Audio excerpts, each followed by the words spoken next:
Good evening, everybody. Well, almost. What is it now? 5:30 Eastern Time. So, yes, good evening, everybody. I am back again. I am Geraldine Rice, author of Absolute Garbage, Total Nonsense, and Utter Ridiculousness, here to tell you another story and to tell you a story about that story. And I invite anybody who's listening to join me. And if you're a writer, tell me about your story too. So, um, this time I'll flip it from how I did the first time out. I'll read the story and hopefully someone joins along the way and then we can talk. This one is called Eat. And the caption I wrote, this idea popped in my head a few days ago. I don't know if it's trying to say something larger about the universe, culture, or society in general. I just thought it was a freaky story. Eat. J. Wellington Wimpy. He'd reminded Martina of him, the hamburger guy from the old Popeye cartoons. He was a little rotund and wore a suit, but was a little more handsome than his cartoon counterpart. Martina didn't know why she had initially noticed him. Other than the suit, there wasn't anything that stood out about him. She didn't know his actual name. Half the guys on stage used nicknames anyway. Guy the Flame, Meat Vader, and the Bun Man, had to include the dash, were just a few of the names of the people on stage. Martina particularly liked Cynthia the Crusher, a petite 40-ish woman who looked like she'd have difficulty finishing a salad. Martina had simply mentally noted the man as Wimpy once she had laid eyes on him. Gwen had handed her a clipboard of names for her to keep track of how many hot dogs each contestant had eaten. He was number 6, and an X had been written on the line where his name should have been. Not having a name wasn't expressly against the rules, but no one had done that before. The letter looked like it had been written hastily, last moment, but it didn't rise to the level of making Martina feel she had to care. Not until much later, anyway. The hot dog eating contest had gone off as could be expected. 2 men had thrown up within minutes, and a third had all but turned green before getting up and quickly exiting the stage. A very small woman had been surprised by how she seemed determined to down dog after dog, regardless of her body's capacity to contain them. Wimpy had been eating each hot dog slowly, as if he were leisurely enjoying himself at a picnic. He was at least 4 hot dogs behind the next slowest person, by her guess, and showed no sign of stopping or picking up the pace. The first round was called, and surprisingly, he was still in the running. 2 had been eliminated because they'd vomited, leaving Wimpy in the top 5 by default. He seemed blissfully unaware of the air horn that called an end to the round and picked up his next hot dog and began slowly munching on it. Let him, Martina whispered. Just let him keep eating so he can fill himself up or get sick, and then he's out. She didn't know why the man made her so uncomfortable. It was like the rest of the world didn't exist. His eyes were half lidded, like he was falling asleep or had nothing but disdain for everyone around him. The pan of hot dogs near each contestant was refilled, and she should have paid more attention when the boy, Kevin his name was, yanked his hand back from Wimpy's pan and shook his finger. Kevin looked at her, but other than being generally aware of the teen looking at her, Martina hadn't really noticed him. Any other boys filed off stage, and a moment later, the air horn sounded again. Wimpy's hand shook just before he took another hot dog. Martina's heart leapt at the possibility of him being out, but whatever it was passed. He continued his slow pace, and she could tell he wasn't going to make it past this round, barring someone else vomiting again. Wimpy slowly and steadily fed hot dogs into his mouth, bite after bite, as if he were savoring a meal. Most of the other contestants had adopted the method of splitting the hot dog in half and dunking it in water before eating, a technique employed by Takeru Kobayashi, but Wimpy didn't even touch his cup of water. Finally, the round was called, with 3 contestants moving on to the next round. Wimpy wasn't going to be one of them. Martina breathed a sigh of relief. The other person eliminated stood away from the table, took a dramatic bow, and exited. Wimpy was still eating. Everyone to the side of the stage turned to look at Martina. This was her event. She was supposed to be in control of everything happening. But in her 3 years of managing this particular event, she'd never seen someone eliminated who wouldn't stop eating. I guess I need to go up there, she said. Martina handed her clipboard to someone and emerged onto the stage. She waved to the crowd, wanting to make as little of a scene as possible. It was definitely awkward for her. Martina wasn't the type of person who liked to be the center of attention, but everyone definitely had their eyes on the man who was still eating hot dogs between rounds. Even the other remaining contestants had turned to look at him. Excuse me, sir, Martina said, laying a hand on his shoulder. He took another bite of the hot dog in his hand, chewing lazily. She gripped his shoulder and gave him a moment to finish what was in his mouth, hoping he would look at her and realize something was amiss. He took another bite. "Sir," Martina said as forcefully and quietly as she could. She was still hoping to avoid a scene and laid a hand over the hand holding the half a hot dog. He continued munching as if he hadn't noticed her. She willed him to look at her and realize it was over. The man swallowed and opened his mouth to take a breath. Martina felt his arm pull against her palm, covering his hand. He didn't push her hand away. Instead, he reached with his other hand and plucked off her ring finger and popped it into his mouth. Either it didn't hurt or Martina was too shocked to feel pain. He slipped her finger into his mouth, chewed it a few times, and swallowed. Martina's mouth worked open and closed as if she should have said something, but her mind was blank. What do you say to the person who was eating you? Blood squeezed continually from the fresh wound of the small stump on her hand, soaking into the hot dog bun, the man's shirt sleeve, and the paper tablecloth. It never crossed Martina's mind to remove her hand from his. He opened his mouth the same as when he'd finished his last bite of hot dog and reached over with his free hand and picked off another finger from Martina's hand. This time, shock didn't shield her from the agony, but a part of her was able to marvel at how deftly he plucked off her finger, like it had been detachable to begin with. It went into his mouth, the passive expression on his face never changing. Martina lifted her hand, but she'd been resting her weight across his hand and, over-leveraged, fell across the table in front of him. His hand pulled from underneath her, and for a terrible moment of panic, she was certain he was going to take some other part of her, something that would be vital this time. "Hey!" someone shouted. It could have been one of the other contestants. Martina had no way of telling.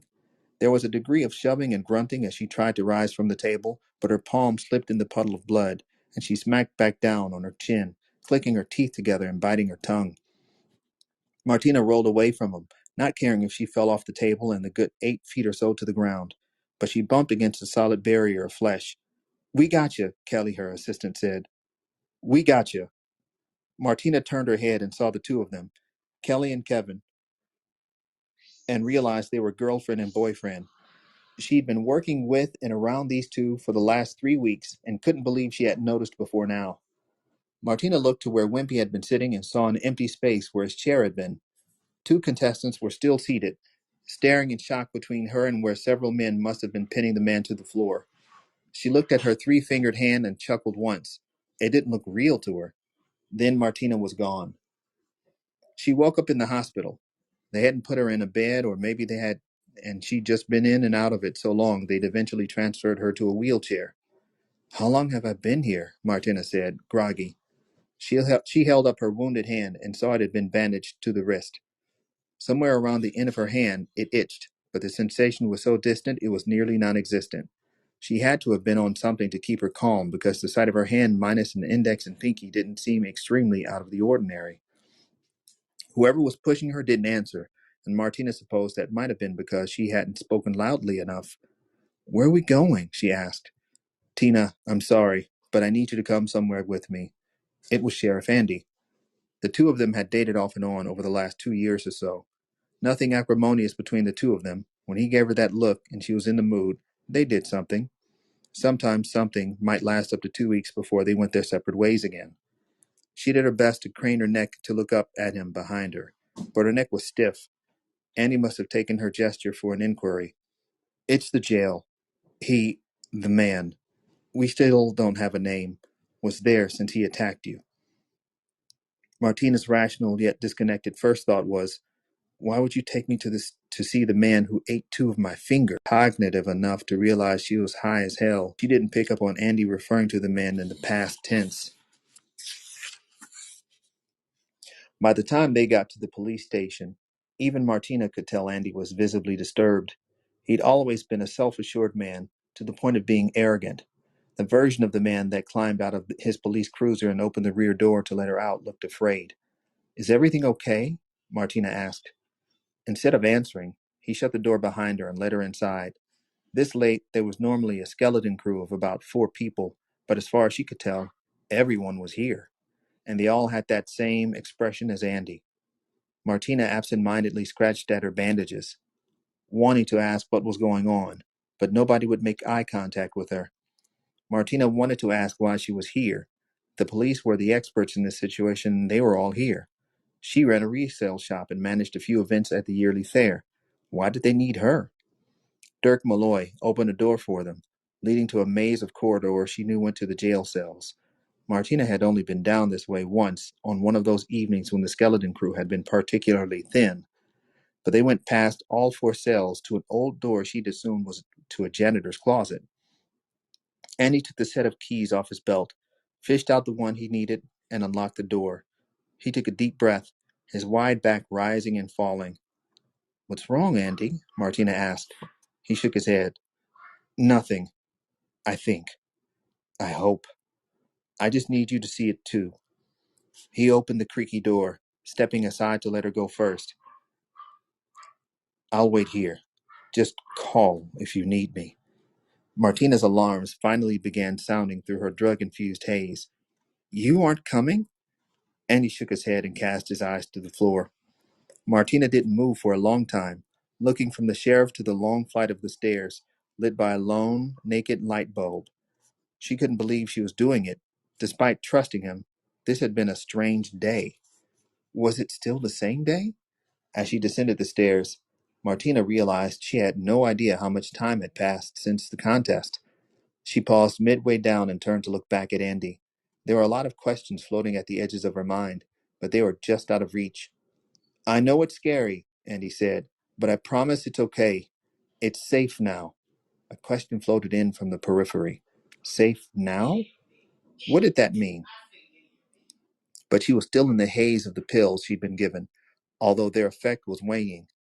She did trust Andy, though, and realizing in that moment put a different frame around whatever was happening. He was disturbed by something he'd seen, and he wanted her to see it too.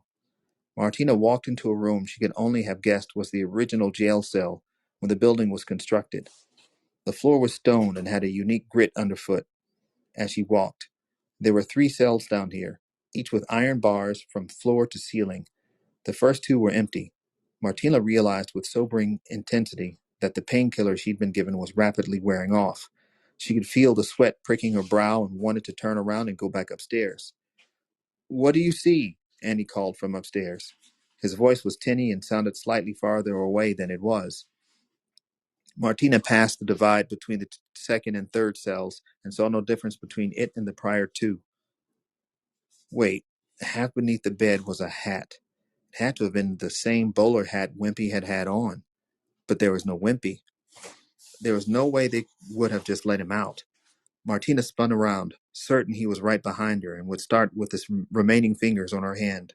Her heart hammered as she was confronted by nothing more than a blank gray wall. "Tina?" She turned 360 degrees, fully taking in the entire room. Cobwebs high up on the walls, a crack running along the corner of the ceiling, water stains here and there. The only things that looked out of place were the 3 cameras mounted on the walls, trained on the cells. "Tina." Andy came around the corner in a split second before she saw him. She expected Wimpy, using Andy's voice, and even when she saw him, thought he might be wearing Andy like a suit. But he'd used the nickname she had allowed only him to use. She blinked twice, and the stress eased from her shoulders. "You're okay, right? Did you see?" Andy squeezed her shoulders, and she was coming back to herself. "There wasn't anything in his cell but a hat. Where is he?" Martina resisted the urge to scratch her bandaged hand. He squeezed her shoulders harder. "I need you to see one more thing." He locked eyes with her and waited until she nodded. Andy took out his phone. "This is the last copy." She shook it as if Martina should understand. She remained blank-faced until he continued. Andy opened his phone and pulled up a thumbnail. He put a hand around her shoulder and pulled her into him as he started a video with his other hand. The grainy video began from a high-up angle. The camera pointed into the cell where the bowler hat had been. Wimpy sat on the bed, feet flat on the floor, hands in his lap, blotch on his shirt that had to have been her blood. She could see his wide, flat mouth, lips apparently moving, but there was no sound. Martina wanted to ask Andy what he'd been saying, but she didn't want to interrupt the moment. Her hand began to throb in time with her pulse, and she did her best to ignore the budding pain. Wimpy lifted from his lap and covered the other. Then the first hand rose to his mouth. He repeated the motion, and after a few repetitions, she realized the hand in his lap was getting smaller. Was he eating his own hand? Wimpy continued at his leisurely pace, rolling up his sleeve and plucking off pieces of his arm until there was just a nub below the shoulder. Then he leaned forward, grabbed his shoe, and appeared to pull it off. He turned the shoe upside down and shook out his foot before lifting it to his mouth and shoving it down with 2 visible swallows. Unless the video was speeding up, Wimpy was picking up the pace. He detached his calf just below the knee, the half-empty pant leg drooping over the edge of the cot. The other foot and calf followed, then the rest of his reduced arm and his thighs. He looked like a sort of scarecrow, real and not real, peculiarly balanced, despite not having legs. Martina had moved past the man cannibalizing himself and was currently amazed at how much of himself he was ingesting. She hadn't yet thought about when he would stop. He unbuttoned his shirt and let it fall from his diminished torso. Wimpy dug inside his pants and pulled out what she could only guess was a fistful of genitalia. He stuffed that in his mouth and pulled out a long, columnar thing that, when he started to sag like a blow-up doll with an air leak, Martina realized was his spine. What she was seeing already didn't make sense, but rather than the remains of his body just caving in and falling over, he used that spare arm and tore off the rest of his torso and stuffed it in his mouth, while the rest of him rested seemingly on nothing. Now he had absolutely no stomach, yet he was still consuming himself. He ripped off the top of his head, opening wide to eat, and after he sucked his fingers, stuffed his whole hand in his mouth and slurped it down like a giant noodle. His collarbone and the rest of his neck was next, then his jaw, and lastly his tongue slicked over his lips, wiping them away like an eraser. And then nothing. He was gone. What happened? Martina asked when she rediscovered her voice. You saw it. Annie breathed heavily as if he'd been running and she'd realized she was too. That's what was on the video. Didn't doctor it. Didn't do anything to it but watch. He turned the phone in his hand so only he could see the screen and poked at it with his index. And now it's gone. The last copy. What are you talking about? A man died in that cell. Martina found herself having sympathy for this man for some reason. It has to be reported. He might have a family. Reported to who? Annie held her gently by the elbows. Nobody knows who he was. And what would we say to anyone who may have known him? Do we tell them he ate himself until he is gone? What do we say here, Tina? She realized he was searching her eyes for an actual answer and not just asking rhetorically. Why? She asked.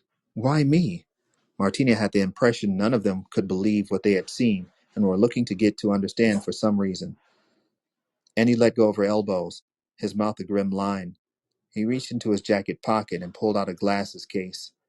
These were in the cell, under the bed.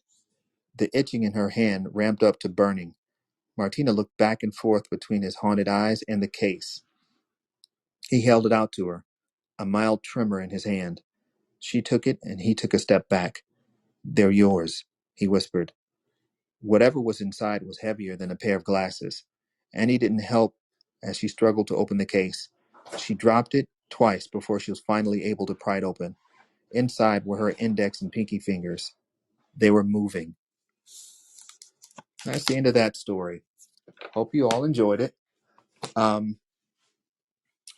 Wanted to do this a couple days ago, but life happens. You get busy. But let me know in the comments. Drop me a line anywhere and let me know, what did you think of the story? What would you like to hear about? What would you like to know about? Ask any questions. And my line is open. Anytime I'm here, if someone wants to join in and we can have a little conversation about writing, I'm very open to that. In the meantime, you can catch me on Twitter at Gerald Rice. You can also find the Gerald Rice fan page on Facebook. And on Instagram, you can find me at Red Hand Books. But in the meantime, talk to you all soon. Bye.